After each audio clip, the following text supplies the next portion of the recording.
जी अस्सलाम वालेकुम स्टूडेंट्स जी, welcome back. तो जैसा कि आपको पता है हम लोग अपनी एक्सरसाइज जो है ना वो 9.1 कर रहे थे। तो इंशाल्लाह ताला हम वहीं से स्टार्ट करेंगे। हम लोगों ने जो है ना क्वेश्चन नंबर 5 तक अटेम्प्ट कर लिया था लास्ट वीडियो में। तो आज हम इंशाल्लाह ताला 6, 7, 8 और 9 को कोशिश करते हैं इंशाल्लाह अटेम्प्ट करने की। ठीक है, तो मेरे साथ रहिएगा और अगर चैनल पर नए हैं तो इसको ज़रूर सब्सक्राइब कीजिएगा। Thank you so much. शुरू करते हैं। देखिए क्वेश्चन नंबर 6 के अंदर उसने आपको ये कहा है कि आपने आर फाइंड करना है, एल भी दिया हुआ है और थीटा भी दिया हुआ है। और इस बार जो थीटा दिया हुआ है ना वो रेडियन में दिया हुआ है। अगर तो थीटा रेडियन में दिया होता है तो फिर मसला नहीं है, फिर डायरेक्ट आपने ये वैल्यू उठानी है और फार्मूले में पुट कर देनी है। लेकिन अगर थीटा उसने डिग्री में दिया हुआ है या मिनट में दिया होता है तो उसको हम सॉल्व करते हैं, जैसा कि पिछली वीडियोस में सॉल्व किया था। यानी अगर मिनट्स में या डिग्री में थीटा दिया हो तो उसको कन्वर्ट करते हैं, ठीक है, सिंपल फॉर्म में।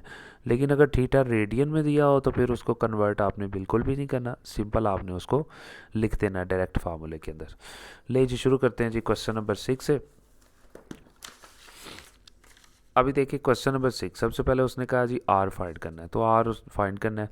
एल उसने दिया हुआ था यहाँ पे और थीटे की वैल्यू भी दी हुई थी। तो जैसा कि आपको पता है एक फार्मूला चल रहा है, L is equal to R theta. तो हमने क्या फाइंड करना, आर आर इधर ही रहा और ये थीटा इधर आके क्या हो गया जी, डिवाइड हो गया। Is very simple. So R is equal to L की कीमत यहाँ पे हमारे पास 5 थी, वो लिखी ऊपर, और थीटे की कीमत थी 1/2, वो लिख ली। अब जैसा कि मैथ का असूल है, 1 2 3 तीन लफज हो तो तीसरी रकम को ऊपर मल्टीप्लाई करवाते हैं। ये 2 पर जाके मल्टीप्लाई हो गया तो 10 हो गया, आर वैसे ही आ गया। अब आर रेडियस है तो रेडियस को सेंटीमीटर में लिखना है, तो लिहाजा मैंने 10 के साथ सेंटीमीटर लगा दिया। ले जी, उसके बाद अगर हम बात करें अपने पार्ट 2 की, बहुत आसान है। एल की वैल्यू उसने दी हुई है, थीटे की वैल्यू उसने दी हुई है, ज़ाहिर है आर फाइंड करना है। लेकिन देखें इस पर थीटा रेडियन में नहीं दिया हुआ है, डिग्री में दिया हुआ है। तो इसको हल करेंगे, पहले थीटे को हल कर लेंगे। थीटा इज इक्वल टू 45, ठीक है, मल्टीप्लाई डिग्री ख़त्म करने के लिए पाई ओवर 180 से मल्टीप्लाई करवाएंगे। 45 वैसे ही आ गया, मल्टीप्लाई पाई की कीमत लगाएंगे यहाँ पे, ठीक है, वो 3.14 होती है, 180 वैसे आ गया। अब इन सब को हल कर लें। आप कैसे हल करना है, 3.14 को 45 से मल्टीप्लाई करवाना है और 180 पे डिवाइड करवा देना, आपके पास आंसर आ जाएगा 0.785। ये हमारे थीटे की वैल्यू आ गई, ठीक है जी, सिंपल फॉर्म में। एल भी है, सो फार्मूले में पुट कर दें। आर फाइंड करना है, वही formula L is equal to R theta. तो आर इधर ही रहा, ये थीटा इस तरफ आके डिवाइड हो गया, पुट करें। आर वैसे ही आ गया। एल की कीमत ज़ाहिर है वो उसने दी हुई थी, वो लिखी। थीटा अभी अभी फाइंड किया, वो लिखा। दोनों को डिवाइड किया तो 7.71.3 आंसर आ गया। अब आर रेडियस है, सेंटीमीटर में आता है, अब तो उसके साथ हमने सेंटीमीटर लिख दिया। तो यहाँ पे हम लोगों को क्वेश्चन नंबर 6 जो है ना वो कंप्लीट हो गया।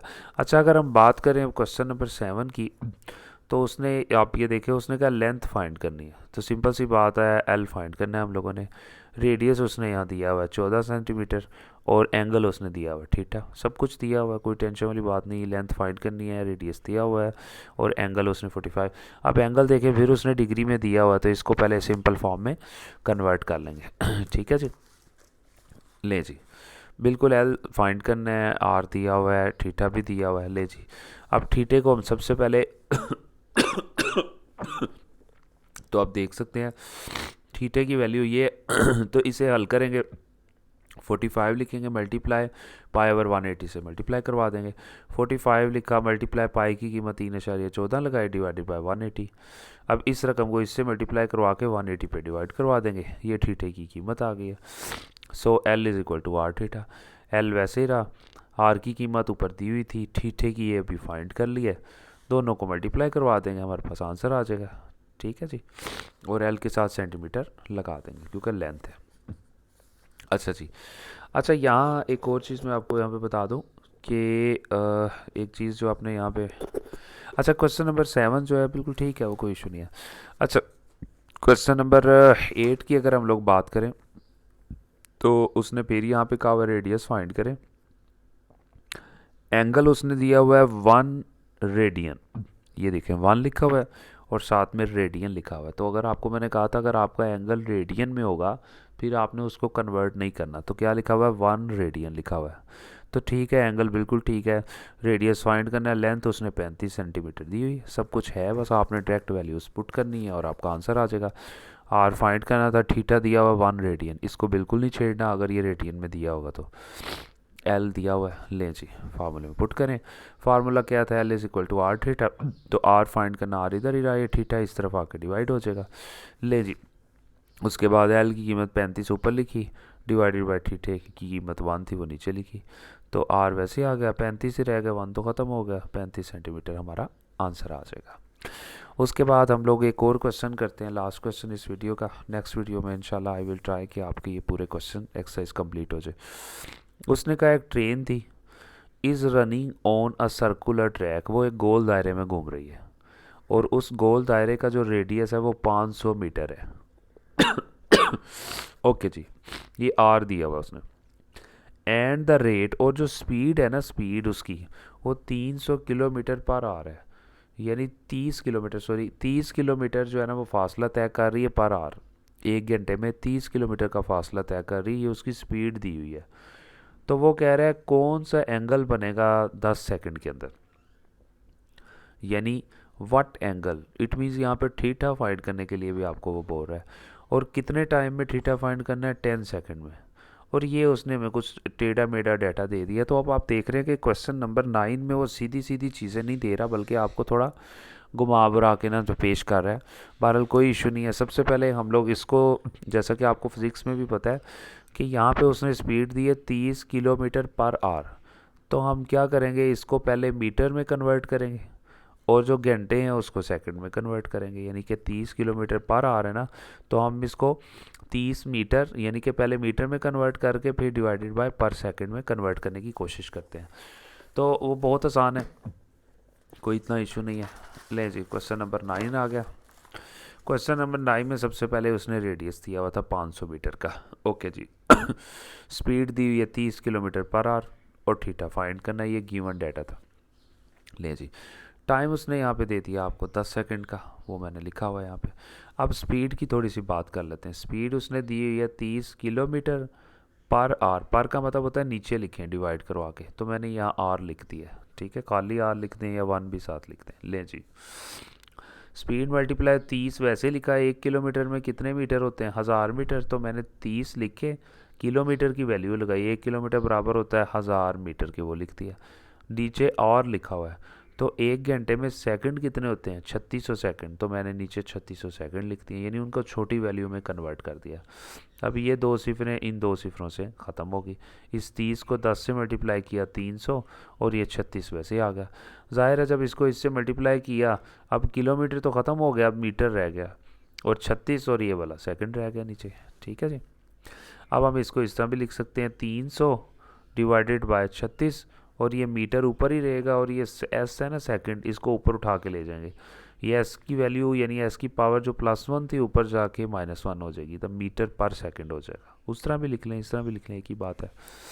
लें जी, अब इसको जब हमने कैलकुलेटर के ऊपर मज़ीद डिवाइड किया, तो जैसा कि आपको पता है कि कैलकुलेटर पे हम लोग किस तरह से मज़ीद डिवाइड करते हैं, आपको पिछली वीडियोस में भी मैंने सारा बड़ी डिटेल में बताया था कि जैसा कि आप ये देख रहे हैं, आप ये बटन को दबाएं, इसको प्रेस करें, तो सबसे पहले देखें क्या 300 लिखा हुआ था ऊपर जी, 300 लिखें इसको, 300, ठीक है जी। उसके बाद आज जनाब इसको नीचे लेके आए, और नीचे उसने क्या लिखा हुआ था, 36 लिखा हुआ था, ये लें जी, ये आपने 36 दबाया, और ठीक है, और उसके बाद आप इसको ये वाला बटन दबा दें, तो 25/3 यानी मज़ीद डिवाइड करवा दी, अशारिये के बगैर आंसर आ गया। स्पीड हमारी आ गई है जी 25 डिवाइडेड बाय 3 मीटर पर सेकंड, ठीक है जी, ये स्पीड आ गई। अब एक मेन फार्मूला जो हम लोग 9th की फ़िज़िक्स में कवर करके आए हैं, अच्छा यहाँ पे भी, और हमेशा से हम लोगों को पता है जो डिस्टेंस है ना उसको दूसरा नाम लेंथ भी होता है, यानी डिस्टेंस को ही लेंथ कहते हैं, जो डिस्टेंस है वही लेंथ होती है। और डिस्टेंस का फार्मूला हम लोगों ने 9th की फ़िज़िक्स में भी पढ़ा था कि डिस्टेंस का फार्मूला होता है स्पीड मल्टीप्लाई टाइम। बहुत आसान है, यानी कि ये कोई इतना इशू नहीं है। जैसा कि ये मेन फार्मूला इसका ये था, जैसा कि हम लोग स्पीड जब फाइंड करते थे, तो स्पीड का फार्मूला क्या होता था, डिस्टेंस कितना फाइंड किया किसी भी बॉडी ने और डिवाइडेड बाय कितने टाइम में किया। तो अब यहाँ पे आप देख सकते हो कि बड़ा सिंपल है। अब इस तरह से भी हम लोग कर सकते हैं, ठीक है, तो कोई इशू नहीं है। या फिर हम लोग इस तरह से भी कर सकते हैं कि डिस्टेंस, अब यहाँ देखें ये डिस्टेंस इधर ही रहा और ये टाइम उस तरफ जाकर स्पीड से मल्टीप्लाई हो गया। ये स्पीड का फार्मूला पहले मैंने आपको समझाया, 9th में पढ़ा था। किसी भी चीज़ की स्पीड फाइंड करो वो बराबर होती है कितना डिस्टेंस तय किया, कितने टाइम में किया। लेकिन अगर मुझे डिस्टेंस चाहिए, डिस्टेंस का मतलब एल चाहिए, तो टाइम उधर जाके मल्टीप्लाई हो, क्योंकि उसने टाइम दिया हुआ है और स्पीड दी हुई है, डिस्टेंस नहीं दिया हुआ था तो हम फाइंड करेंगे, यानी लेंथ नहीं थी दी हुई, टाइम उधर जाके मल्टीप्लाई हो जाएगा। फार्मूला नया बनेगा एक, डिस्टेंस बराबर स्पीड मल्टीप्लाई टाइम। अब स्पीड मल्टीप्लाई और टाइम को वैसे लिखा और डिस्टेंस किसके बराबर था, एल के, जैसा कि आपको बताया। लें जी, अब हल कर लें। एल बराबर है, स्पीड कितनी थी 25/3 मल्टीप्लाई टाइम कितना था उसने दिया हुआ था 10 सेकंड के हिसाब से हम लोगों ने इसको कवर करना है। ओके जी, वो लिख लिया। अब 25 को 10 से मल्टीप्लाई किया 250 डिवाइडेड बाय आपको पता है 3 आ गया। ठीक है, और लेंथ आपको पता है हम लोग नॉर्मली मीटर के अंदर ही होती है। ठीक है, तो यहाँ मैंने 250/3 7 मीटर लिख दिया। ये हमारे पास एल आ गया। एल का दूसरा नाम डिस्टेंस भी है और लेंथ भी है, जैसा कि मैंने आपको बता दिया। इस बार उसने सीधी सीधी लेंथ नहीं थी दी हुई, बस 2 वैल्यूज़ दी हुई थी, उन्हें घुमा फिरा के हम लोगों ने आंसर्स लेके आना था। आर भी दिया हुआ है, लेंथ भी दी है यहाँ पे। ठीक है, तो अब हम यहाँ से सिंपल अपना थीटा जो है ना, यानी एंगल जो है, उसने यही पूछा हुआ था ना कि एंगल क्या होगा। ठीक है जी, व्हाट एंगल विल बी। ठीक है जी, एंगल हम लोग फाइंड कर लेते हैं। L is equal to R theta, main formula, theta इधर ही रहा, आर इस तरफ आके क्या हो जाएगा, डिवाइड हो जाएगा। सो थीटा बराबर है, एल की कीमत थी 250/3 डिवाइडेड बाय ये आर, वैसे ही आ गया। अब थीटा वैसे ही, अब जैसा कि मैंने आपको बताया था कि हम लोग इस तरह भी कर सकते हैं, ये 500 के नीचे खुद से 1 लगा लेते हैं ताकि 4 रकमें हो जाए, 1 2 3 4। तो करते क्या है, मैथ का रूल लगाते हैं, इन दोनों को वैसे ही लिख लेंगे और ये दोनों रकमें मल्टीप्लाई करवा के उल्टा के लिख देते हैं। यानी ये 500 डिवाइडेड बाय 1 लिखा हुआ ना, तो इसको जब ऊपर लेके आएंगे ये हो जाएगा 1/500। यानी यहाँ पे ये चीज़ तकसीम हो रही है, जब ऊपर लाएंगे ये तकसीम मल्टीप्लाई होगी और उल्ट करके लिखनी होती है। मैथ का असूल होता है। जैसे मैं यहाँ पे लिखता हूँ 3/4 डिवाइडेड बाय 5/2। तो इसको मैं इस तरह लिख सकता हूँ कि 3/4 वैसे लिखूँगा, और ये 5/2 है ना, तकसीम हो रहा है, तो मैं यहाँ लगाऊंगा मल्टीप्लाई का निशान। ये 5/2 था, इसे मैं लिखूँगा 2/5, इस तरह से। ठीक है जी, यानी फिर ऊपर वालों को ऊपर वालों के साथ मल्टीप्लाई, इसको यहाँ पे भी यही किया हुआ है। 500 के नीचे कुछ भी नहीं था, 1 था। ये दोनों रकमें वैसे लिखी, और ये जो रकम थी 500 डिवाइडेड बाय 1 खुद से लगा लिया था, जब ऊपर आके मल्टीप्लाई हुई तो 1/500 लिख दिया। ये 1 0 इससे ख़त्म हो गया। ऊपर 25 रह गया, 25 को 1 से मल्टीप्लाई किया, 50 को 3 से मल्टीप्लाई किया। ठीक है, तो हमारे पास 25/150 आ गया। अब 25 को 150 पे डिवाइड किया, ठीक है, तो 1/6 आ गया, क्योंकि 25 को 6 से मल्टीप्लाई करवाओ तो 150 आता, 1/6। और थीटा फाइंड करना है तो वो रेडियन में होगा, तो साथ हमने रेडियन लगा दिया। तो ये हमारे पास एंगल था जो कि उसने हमें बोला हुआ था क्वेश्चन नंबर 9 के अंदर कि जनाब हम लोगों को जो ये रेडियन है कौन सा एंगल होगा। ठीक है, तो एंगल हम लोगों ने फाइंड कर लिया। ठीक है जी, मिलते हैं इंशाल्लाह नेक्स्ट वीडियो में।